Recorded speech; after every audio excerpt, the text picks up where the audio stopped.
if getting 15 hours worth of work done in 8 hours or less would be appealing to you, that's probably everybody. You are definitely going to want to listen to this episode.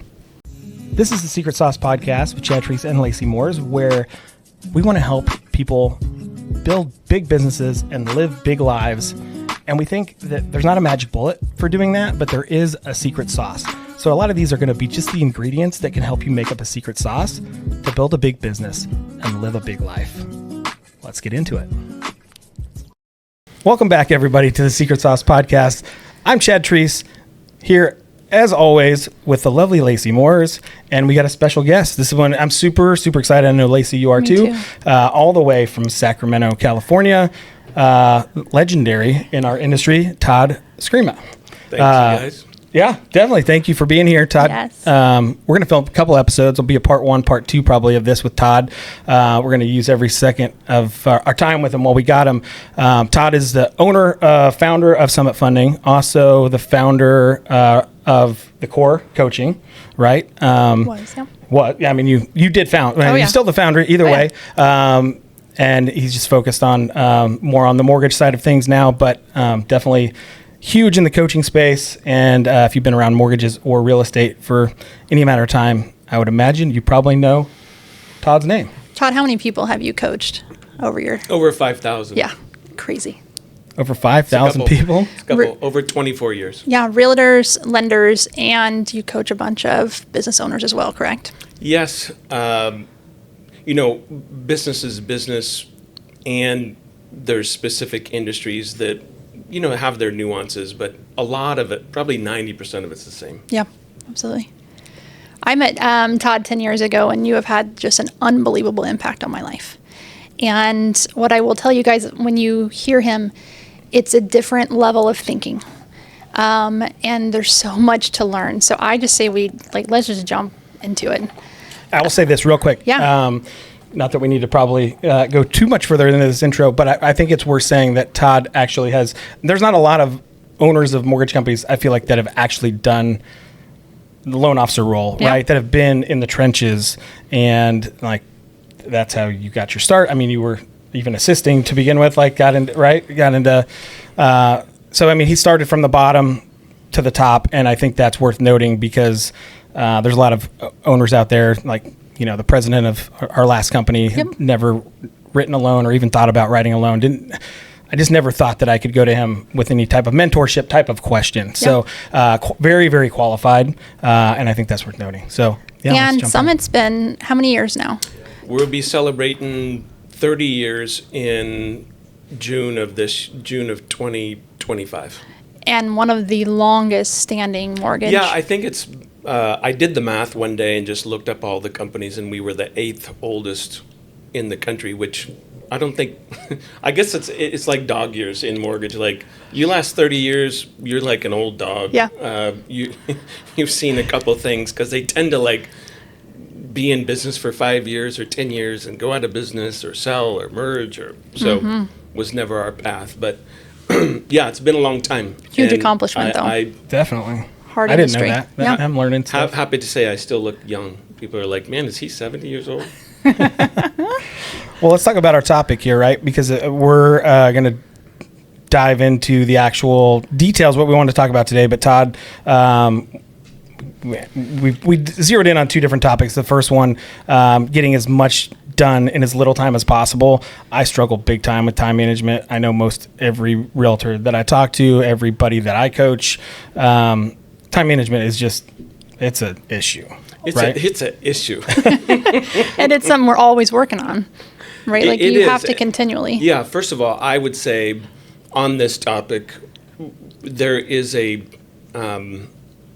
maybe a persona out there that if someone's really good at time management, project management, delegation, that they just have it all figured out. And that's probably the biggest thing that people don't realize is if you really dig into it, it's still chaotic, right? I don't know how many projects or things that I'm overseeing right now, but I was driving up here and I was on the phone with one exec and we talked about 8 different projects, major projects, right? Wow. So some of them are on timeline, some of them are off timeline, some's not working, some's are working great, and so it's never it's the same amount of chaos when you get a lot of stuff done as when you don't get a lot of stuff done. I think the stress is less because you feel more productive. You see that the boat is going downriver a little faster.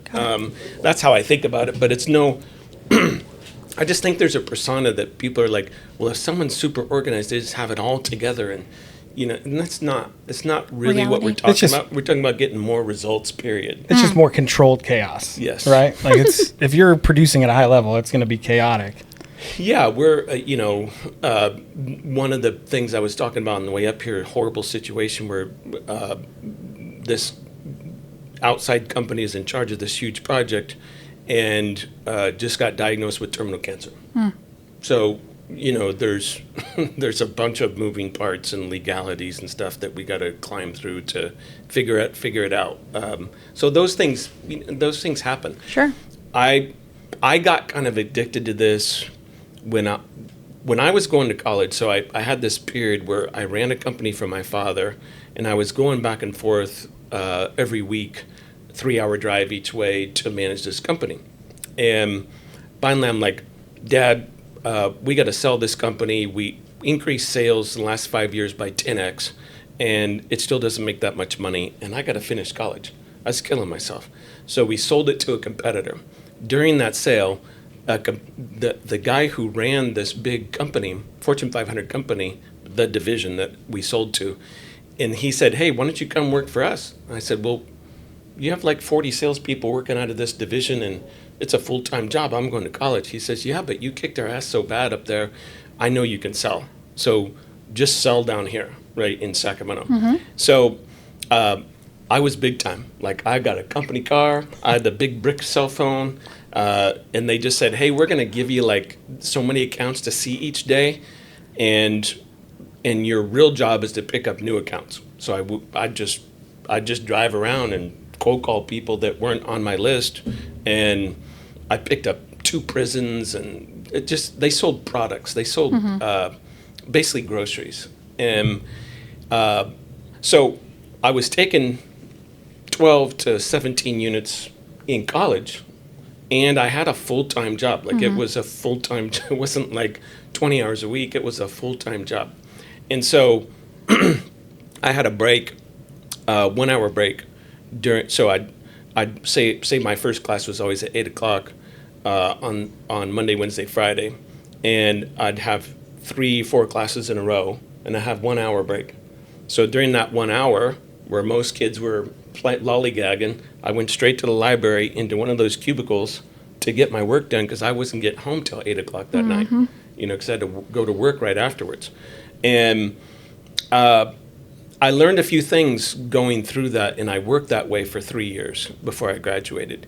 And it was really fun making money, right, when everyone else was plumb broke. Sure. Back then, this is 30-something years ago, but I was making about, my last W-2 was $62,000, which is, I don't know, maybe equivalent to $100,000 today or something like that. So I'm Big Mac Daddy, right? In college, yeah. Yeah, it was fun to make money, and then I had to get through college, which I did with basically a B+ kind of average. But I had very little time. So where most people say, we'll lollygag study for 6 hours. We'll kind of drink a beer, study a little bit, that kind of study. And I'm like, the I had normal 1 college hour experience. Yeah. I had 1 hour to study for that test, or 2 hours, and I had to get it done. Good. And so that's a lot of where that started with me. Is I didn't have a choice, because I didn't want to take on student loans, and I wanted to get through college, and that was my way of doing it. I wasn't like, these kids at 529 plans and dad's paying for your college and you can just lollygag and drink beer. It was a different experience. So after I got done with college, I was between work and college, I was already used to 60, 70-hour work weeks. So to start in the mortgage business, which I did right after graduation, I thought it was just... You're used to it. A piece of cake, right? Not a piece of cake to get started, but I just worked a lot. And Yep. my dad told me years ago, he says, son, and these one-off conversations you have with maybe your parents or a mentor, and it shifts you. And I was probably 16 or something. He says, son, if I were you, I would get out of college and I would just work for like 10 years and not get married and put my all into really becoming a top 1%er in your field and do that delayed gratification. And then when you're 30, 32, 33, get married and have kids, and you can probably work a 40-hour work week. And I just, because my dad said it, that's what I did. And I just worked 70 hours a week and first 10 years, and in the hopes of like stacking the chips, not necessarily money chips, but knowledge chips, so that you got to a point to where, when you wanted to work a normal work week, you could do that and still maintain your income and grow it. So is that your first piece of advice, to get that much done in a little amount of time, is delay getting married for 10 years and just grind? I don't think that's for everybody, but it is a strategy. It's no different than like we may tell a first-time home buyer, hey, why don't you buy a duplex? Exactly. Live in one side, put 3.5% down on an FHA loan, rent the other side. A year or two later, rent them both, right? Because it's more leverage. It's more upfront leverage. And I don't think a lot of people get that with money or with work. But that when you look at people that have done a lot of things, they almost always did it that way. Like there's not many people like win a lottery or get a big contract or go to the NBA. Like you hear those stories, they're 1 in 2 million, right? Most people look up to as a business person for this podcast, or they just put in a lot of reps. So, well, the delayed gratification piece I think is huge too. Like Gary Vee talks about it all the time. It's like people are complaining, like they're in their 20s and they're complaining that they haven't made it yet, or their company hasn't got off the ground, and he's like, you are just getting started, or they're having to work too hard, or all those things. I haven't taken a vacation or whatever. It's like, this is the time where you're going to grind it out, and like you're putting in the work now so you can really enjoy life later. And you're not pushing it all to the end, because that would be terrible, right? But like those first few years, you're building like the foundation. There's a balance to it all. And I still went on vacations and I still had fun in my mind, but it was not a lazy life at all. And I would say by and large, for me, it's not appealing. Like, I'm up here partially on vacation for my girlfriend's family lives a couple hours from here, and there's only so much laying around. I watched the Masters for like 7 hours straight, and after that was done, I told them all, I said, that's the only time of year you'll see me stuck to the television for 7 hours. Like, I just don't do it. But Masters Sunday, I had, that's my thing. So I enjoy that. So you do those things. But so I think some of it is discriminating what really brings you joy and what doesn't. And I think a lot of people spend a lot of time on things that don't bring them joy, and they're trying to look for joy, so they spread it around a lot. Just pick a couple things that you really enjoy in your free time and do that. Well, you find joy in your work too, though, right? Like, so I think that's definitely a good point for people. Is there's certain things that you're probably doing on a daily basis that you're spending a whole lot of time in that you don't enjoy doing. Not you, but in general, right? That would be a big piece of this. Is like try to get somebody else to do those things, right? Focus on the things that bring you energy, that you're best at and that you enjoy doing. Is that? Yeah, so we're talking about, 2X, 10X, all that stuff. So some of those concepts are, it's like, Lacey, you were saying that we were coaching, and hey, I started going on a walk with 4 of my realtors, and we get exercise instead of just go to lunch. So it's cheaper. I got quality time with 4 people. Uninterrupted, And, walks, if you want to talk to your kids, take them on a walk, right? Because there's nothing to do but talk, right? And you're getting exercise. So that'd be like a 3X maybe. And if people think about that, it'll lead them to more leverage and more delegation, which are the 2 levers that help people be more productive. And so the leverage piece is doing things that you would do, you're just combining them. I'll give an example. We're doing this podcast. So we're able to sit down here for 20 minutes and maybe over the course of 2 years, 1,000 people watch it or part of it, say Right. half or more of it. Sure. So if you start doing the math on it, like 1,000 people spent 10 minutes watching this, so that's 10,000 minutes, and you do the math on that. You're like, well, I just helped, got some attention from 1,000 people, and then maybe a year from now, you call them, or maybe your assistant calls them and says, hey, Chad, love to get to know you. We've got this idea to help you make money. And they say yes because they're like, I remember that guy, right? Right. Current stat that is interesting. So first of all, let me give you a construct of how I think about sales and influence. So I grew up in the 70s and 80s. So the 70s and 80s, I would say most people would think about that time period. What's a word that comes to mind if you're in sales during that time? In the 70s and 80s? 70s and 80s. I was born in 78, man. I don't know what word comes to Yeah, mind. I was born in 83. I wasn't thinking about sales in the 80s. So I would say that's more high pressure. Okay. Okay. High pressure sales. Right? It's Okay. more, let's just call it pressure sale. I don't like the word high pressure, Okay. but it was like, well, do you want to buy it? Here's what it does. What do you think? Do you want to buy it? Mm-hmm. Right? That was kind of that era. Then you get into like the 90s to maybe just a few years ago. And that was more consultant. Okay. You're more of a consultant. Advisor. You're an advisor. During this, in our industry, you had Joe Stumpf come out with by referral only, which was big for about 20 years. Yep. You had Todd Duncan with his high trust selling. That was, specific to the mortgage industry, that would be an example. But there's lots of examples in all industries. And so then you reach, and again, I think it's just last 3-4 years, you reach a different era, and I call it strategy. So yes, there's some pressure because you got to close. Okay, you don't close first anymore, but there's some of that. There's some of all three. The second one, yes, you got to be consultative, but the people that are winning these days, they are more strategists, if that makes sense. They really do solve some problem. So I don't like using these big examples, but they do give clues. So Amazon, obviously one of the biggest companies now in the world, and they solve the problem of time with products, Yep. right? So Convenience. order something, get something. You look at all Chat GPT and all the AI stuff, and they're making it faster. For $20 a month, we can get information faster. So instead of surfing the web, there's a lot of different uses, but how most people are using it today is it's faster information. Yep. I don't have to search 20 websites. I ask ChatGPT or some version of AI, and it gives me a fairly quick answer that's mostly accurate.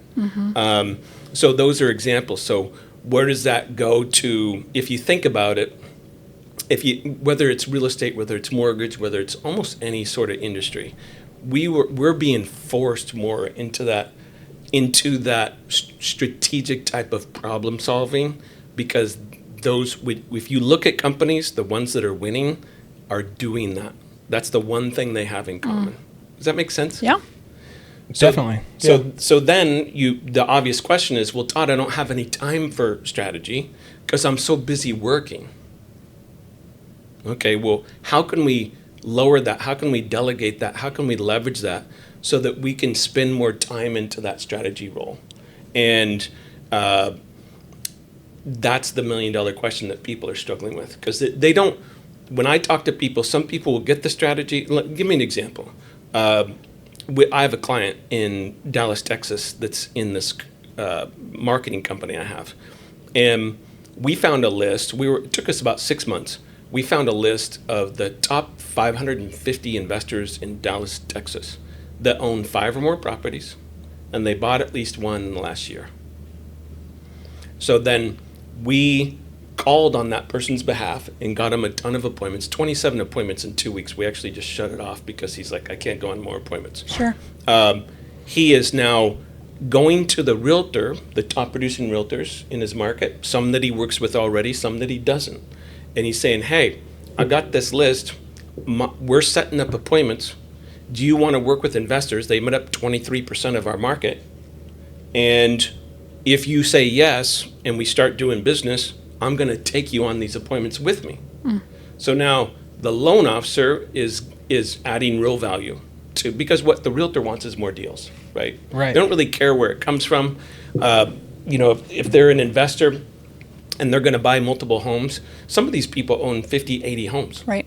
Right? So they're selling homes. Sometimes they need to sell. Sometimes they want to buy new ones. So now he's offering real strategy, real value. Then he is taking the realtor with him. The realtor's already sending him business, right? And he's getting loans from the investor. So if you think about that, that's a good use of leverage. And he's using that strategic type, hey, I'm really solving a problem for you. And this is not done very often effectively in our business.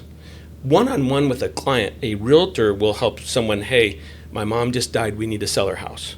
Okay, that's solving a problem. Right. A borrower comes in and you're like, hey, we're gonna do this 2-1 buy down on this program to get you into this house. We're gonna leverage the $10,000 down payment. Here's what that looks like, and wealth building and tax savings in 10 years. Like, you're doing that individually, but a lot of businesses don't know how to do it business to business. And that's where our business struggles. We just don't know how to do it. You think realtors struggle same Same. way with that?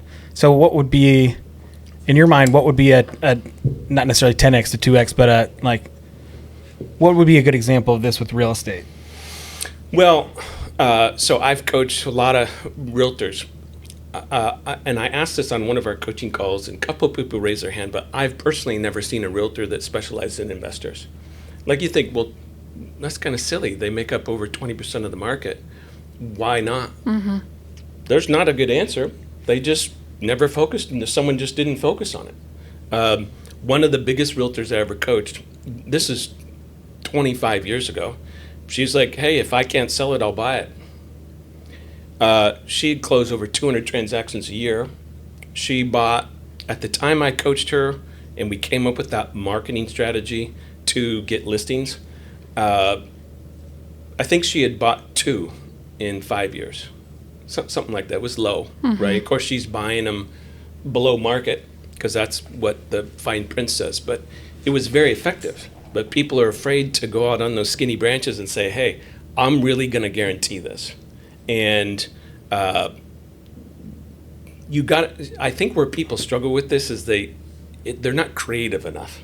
Like, if you just think of someone's problem and you come up with a real solution that really works, that's your answer. Then you just got to find people with that problem. And does it mean specialization? Yeah, sometimes. Sometimes it's just saying things better. Like, it's not always some big fancy thing. Matter of fact, it rarely is some big fancy thing. If you look at that investor list, it did take us a long time we basically had to buy 3 different databases and merge them. And with some technology to it. But, we had a VA in the Philippines do it all. It took him maybe 200 hours of work. Maybe it cost us, $3,000 to put that listing. Now we have a list for the whole United States. So it wasn't just one area. We got it for the entire country. And so now I've got something of value that I can give my loan officers and realtors that do business with us so that it's an attractor. Yeah. And they're like, hey, no one else is doing that. That's pretty cool. That's just an example. And was you taking time to work on the business long enough to be creative? Because that's what I heard you say. Like, it's just being strategy, coming up with strategy. You got to be creative.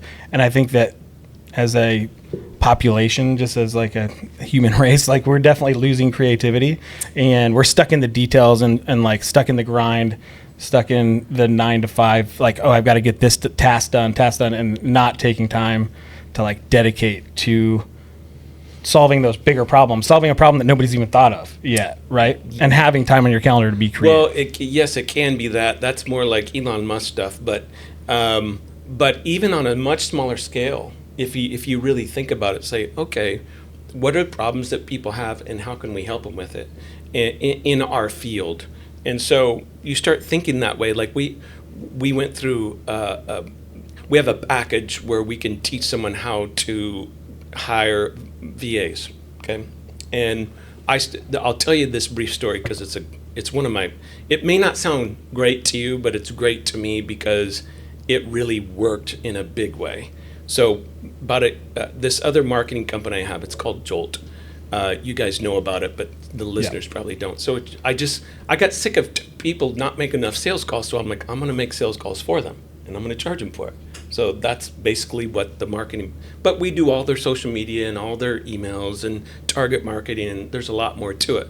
But basically, we're doing the front end sales piece for the loan officer. So executive comes to me that runs that company about a year and a half ago, and he saw, we got to hire these 3 more positions.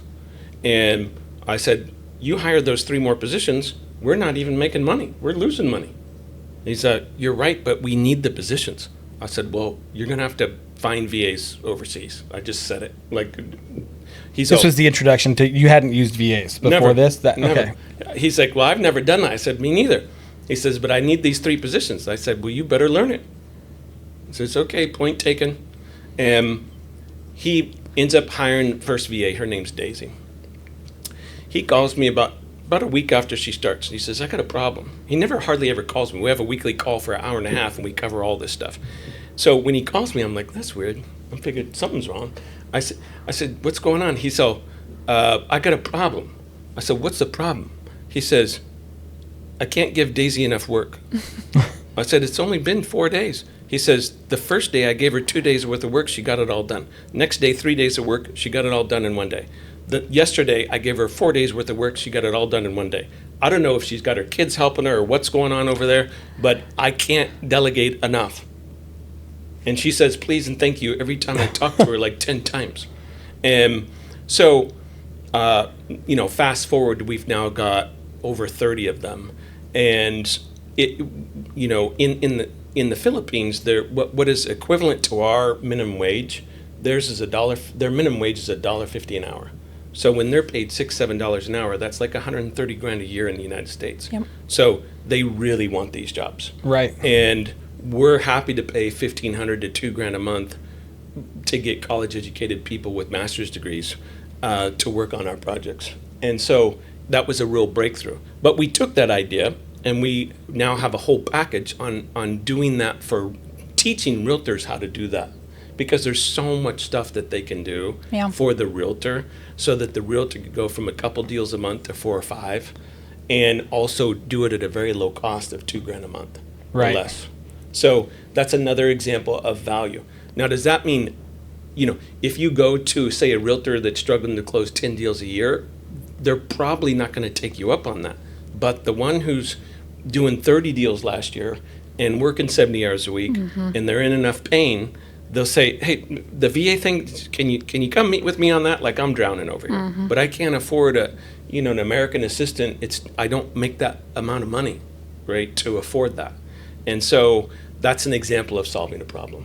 And with that program, you actually, that's amazing, by the way. Yes. You actually tell them, like, how to train the VAs on what, doing tasks, or is it like you need, like, we're going to hire the VAs, and then you have to figure out what problem they're solving? Yeah, part of the training program is we tell them, take every single thing you want them to do. You record a video on you doing it exactly, like answering emails. Okay, hey, here's the 3 different types of emails you're going to respond to. Here's the time frame. So you're recording yourself, and you actually pull up your emails and go through it. Oh, see that one? That's junk. See this one? That's important because they're on my VIP list. I got to get back to that person. And you video short segments of how they can learn on how to transfer that skill and do what you do and seek into your brain. A lot of salespeople, we're not really good at details, project management, follow through. Those are all things that we naturally struggle with. But if you can record all that stuff once, then you've got it in the library. That's then huge. That's such a great tactic. Yeah, it's such a great tactic. Have them then, if you want it documented in writing, they will just simply take that and turn it into you'll probably have AI manuscript it and put it into a written process. But they can do that, not you. Right. Well, that's just a good reminder. I'm not trying to get off topic or task here, but it just makes me think of like filming a video. For every single time somebody asks you something that is a repetitive question that you get in your business, how easy it would be to, okay, I'm going to film the video instead of typing out that email every time and explaining that or having that conversation is, oh, that's a great question. I actually just filmed a video about that because it's a very common question. I'm going to send it your way. It'll be in your inbox in 2 minutes or whatever. And you've already professionally explained that problem better than you probably could on the spot because you took the time to detail it out. Yeah, right? You guys know Justin in our company, so he helps oversee 38 loan officers, and we had this conversation a couple weeks ago, and he's now actually documenting every question he gets during his hour-long sales manager hat time, and doing a video response to those questions one by one every single time he answers it. And just cataloging I said, Bud, them. in 2 months you'll have this library, and when people are asking you that question, you'll simply just text them the video. Right, so you're like, Todd, that sounds kind of mechanical. It sounds kind of this. It's where we're headed, right? With white collar work, right? I was listening to a Dr. Phil podcast of all things. Someone sent me, and he was saying the same thing to truck drivers as I'm saying to loan officers and realtors. So stick with me just for a second. He's like, hey, truck drivers. There's I think he said the number, I think it was 1.6 million truck drivers in America. He's like, as soon as that gets federally released where the computers can drive autonomous, the big rigs, you're going to be out of work. So you should be looking right now, you should be in another trade school that isn't going to be commoditized through AI. And so he was given that advice. The same advice I would give to mortgage lenders and realtors or any business person for that matter is go to that next level. You're going to be forced to do it anyway, in that I'm part of this think tank right now with a publicly traded company, and they have 100 engineers right now working on 100% automation of the loan process. I don't know if they can do it. They hired me for the mortgage part of it. We just had our 4th meeting last week. It's a huge project, but these guys go fast, and they've disrupted 2 other industries. Could they do it with mortgage?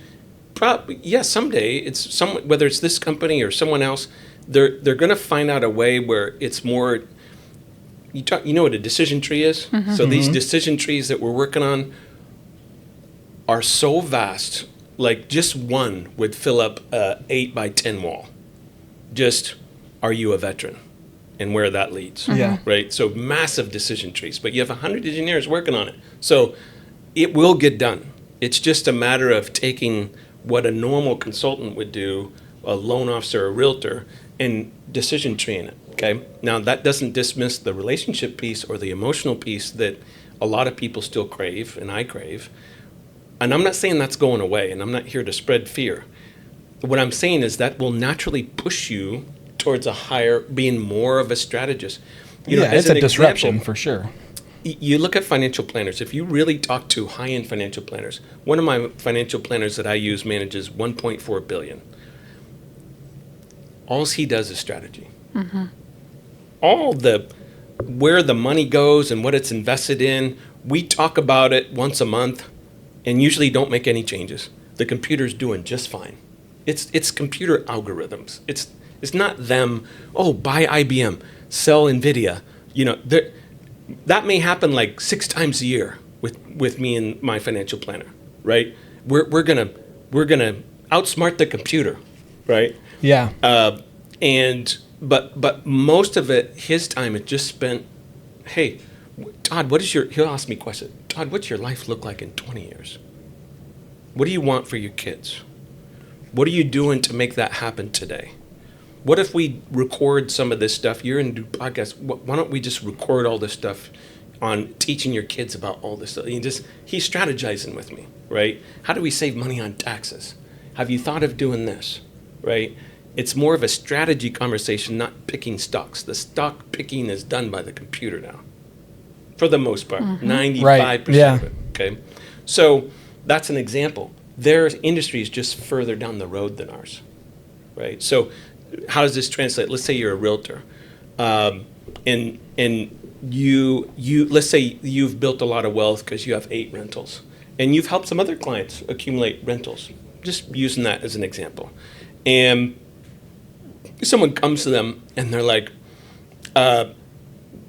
during their presentation, during their strategy session, they're like, hey, what is your goals for wealth building? They're like, well, we'd love to maybe own 5 rentals by the time, have them all paid off by the time we're 55. Great. Let's map that out. Let's go there.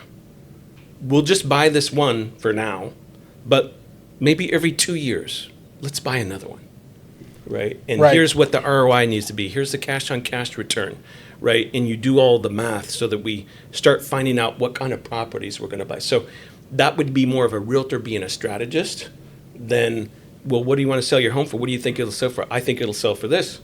This one just sold down the street of this. Hey, I think you need a new roof.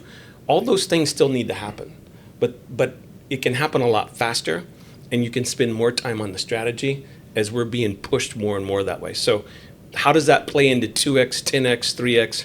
You're going to have to be doing those things so that you have time to do the other things. Mm-hmm. It's not just automation. It's not just delegation.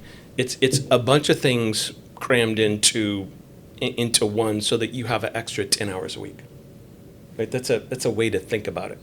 And it's still hard for me because I spend a lot of time on strategy, but I still want to get involved in some things. And I constantly hold myself back. Like, no, they got that project. You got the update. They're doing it. So I have to hold myself back because once I get involved, then I start to own it. You want to see it to the end. Yes. Yeah.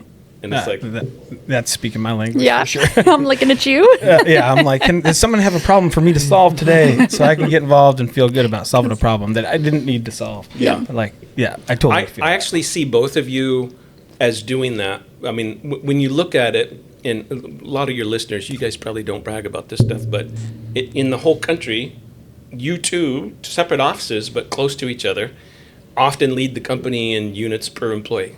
You often lead units per loan officer. Mm-hmm. You often lead in fastest time frame to close. You often lead in least amount of conditions on the loans, meaning you're really good at getting all the stuff up front because you know your craft. So, you're fortunate because you're really good at what you can do. A lot of times, when we've all coached together, you guys do think more strategically than most people that are just like, I'm trying to close 14 files. I don't have time for coaching or going on a walk or date night. That's all crap. Like, I just got 14 loans, right? And it's different when I coach both of you. Like, okay, yeah, we got 14 loans closing, but we're working on this project. The project we worked on our last coaching call with Mike Black, wrote down all the different things that we could delegate in our entire business life. And you start taking, we took 20 minutes for that. Yep. And we're like, wow, that's a lot. That's a lot that someone else can do, that we're still doing. Yeah. Or things that aren't being done, but could be now that we've been thinking about it. Yeah. And we started getting into that zone and masterminding and being in that creativity place. But I do think Chad and I just didn't walk into that. Like, we've worked so hard for so long to create, and we have amazing teams that are so good. And so some people just want all of that gratification so fast. And it doesn't happen overnight. Like, we've had people on our teams for years and years and years that we have poured into and trained, and man, we are a really well-oiled machine now. And now that's paying off, and now we get to be a lot more creative. And now we can do a podcast. And Right, but it is. It's a great example of 2Xing, right? Because the podcast, we can have agents come on and talk about business. We're giving back to agents just by doing the podcast. It could also be a recruiting tool for us for a loan officer perspective. So that's a 3X, right? So like this podcast, actually, to probably bring this thing to fruition, like full circle, is the podcast in itself is a very great example of that, which we talked about it at the beginning, but I'd say like there's been this intrinsic additional like 4X, 5X, like now with the roadshow piece that we're spinning off into it. That's like, oh, this can actually help us grow this thing even more. And it gives us energy and fills us up, and we can hand the loans off to our team to fulfill them. Yeah, but if you look at it, and this podcast is a great example, if we really sit here and talk for 15 minutes, you would find it's probably at least a 10x with all the different things, offshoots of it. And I mean, Right. some of your past clients probably watch them, right? Right. That are business people. Yep. So there's a lot that happens with doing something like this. But what's different about this is, I don't know, 6 months ago or whenever it was, and I'm like, hey, you guys should do a podcast. And like the next month you were doing it, right? But you know how many people I talk to and they're like, yeah, I should write the book, or I should develop that investor offer, or I should do this research to come up with this way to help people, and it never goes anywhere. And the problem with that is that things are moving so fast, and you're being pushed to this more, not consultative, but more, it's like a strategist. And the problem is a lot of people are so busy in their business, they're not thinking of that strategy. Right. And that's a miss because of how fast things, it used to be in the past, and it still is, where like if you're a really good realtor, really good lender, and you could just get to know some people, really do a good job for people, and you'll make a living. And I don't think that's going away. But what is happening is things are moving much faster than people realize. And there's two kinds of people that I see. There's one that is like, I don't want to use ChatGPT. I don't want to do that. I don't want to look at that. Oh, that competitor's doing that. They're dumb. That won't work, right? And they're sticking their head in the sand. And all I'm saying is you gotta be a little strategic. Someone told me years ago, one of my coaches said, Todd, strategy is like being in a helicopter and you go up 1,000 feet and you look down. Yeah, bird's eye view. That's strategy. Yeah, 1,000-foot view or whatever. Yes. Yeah. And that just was a metaphor that always stuck with me. So do I think, I'm not here to tell people, oh, the world's coming to an end. What I'm saying is that things are changing, and if you embrace it, there's so few people that embrace creativity or strategy or want to go to the next level of helping people. It's just not that common. Well, let's talk about real fast why. I naturally don't go there. I naturally don't think like that.